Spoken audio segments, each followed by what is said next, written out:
Alors, c'est à l'intuition, mais je me suis planté 80% de fois. Je me plante, je vais pas te mentir. À l'intuition, moi, c'est à l'arrache. Des gens, ils viennent, ils me racontent une belle histoire. En plus, autant dans les affaires, je me débrouille pas trop mal, mais sinon, dans la vraie vie, je suis naïf. Hein. Donc, ils me racontent une belle histoire et tout, des opportunistes, je peux les recruter comme un con. Tu vois mais c'est un truc d'entrepreneur, en fait. Tu vas à l'intuition, tu dis, allez, je te crois, en 2 heures, allez, c'est bon, même en 1 heure. Putain, allez, on y va, quoi. Et ça arrive que tu te retrouves avec des mythos, des gens qui t'ont raconté ce que tu voulais entendre. Des escrocs. Des escrocs, putain, mais grave. C'est que, d'ailleurs, j'ai envie d'aborder ce sujet. C'est lesquelles les pires personnes que vous avez pu prendre et que vous avez regretté juste après? Moi, j'ai envie d'en savoir plus. Là, j'y sais commencer. Non, mais c'est des gens à qui, au début, tu vas t'investir et tu vas tout donner. Et justement, c'est un peu ce que je te disais, le fait d'avoir pris des gens qui étaient carrés. Je dis, voilà, alors lui, il est hyper carré. Il va m'apporter de la rigueur, il va travailler sur l'équipe. Mais l'équipe me disait plusieurs fois, mais tu fais quoi avec lui? Ou tu fais quoi avec elle? Je dis, non, regarde, il nous apporte le côté carré. Je disais, oui, mais souvent, mes équipes ne le sentaient pas ou ne les sentaient pas parce que les personnes étaient différentes, mais j'avais besoin de cette différence pour donner plus de structure, plus de rigueur et pour me dire, à un moment, c'est vrai que j'aspirais à un moment à me dire, OK, je vais monter des boîtes qui vont dépasser le milliard, je vais industrialiser. Et en fait, j'ai pris ces personnes-là, mais souvent les personnes n'étaient, devant moi, ils me tiraient les pompes, pour rester poli. Mais par contre, dès que j'étais pas là, ils jouaient, tu sais, un peu d'un pouvoir que tu leur donnes. Ils jouaient d'un pouvoir un peu à la con sur les équipes. Et les équipes me remontaient en me disant, ouais, j'y sais, il m'a fait ci, il m'a fait ça, j'ai pas aimé.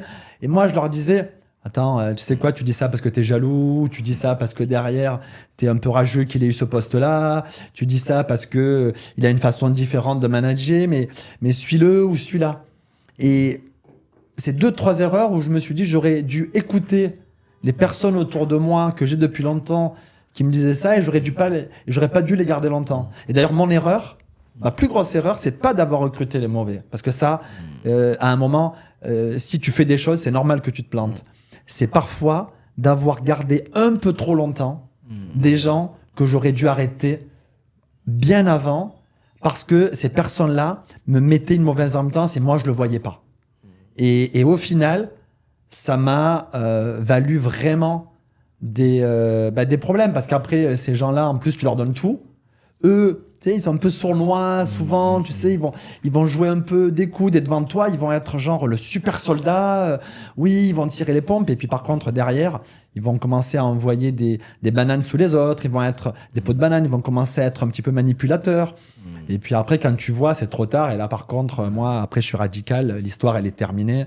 Et là, il faut vraiment plus me parler. Et là, la personne, elle n'existe plus. Et voilà. Et là, l'histoire est terminée à vie, quoi.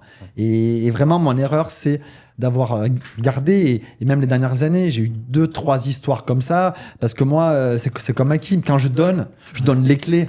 Bon, le problème, c'est que tu donnes les clés et les personnes, après, ils vont bien l'utiliser. Tu peux plus rentrer chez toi après. C'est ça, tu peux plus rentrer chez toi. D'ailleurs, après, ils ont fait les doubles des clés. Et eux, ils ont tous les doubles. Et toi, derrière, t'as plus rien. Ça m'est arrivé. Moi, à la fin, quand je recrutais, je prenais les anciens à qui je faisais vraiment confiance et je leur disais, choisissez. On devait recruter, je sais pas, choisissez. Parce qu'il m'est arrivé des trucs de dingue. Donc à la fin, je me suis dit, putain, j'aurais dû les écouter. Parce qu'en fait, ils vont bosser avec eux. De toute façon, ils vont être tout le temps ensemble. Donc je leur dis, choisissez.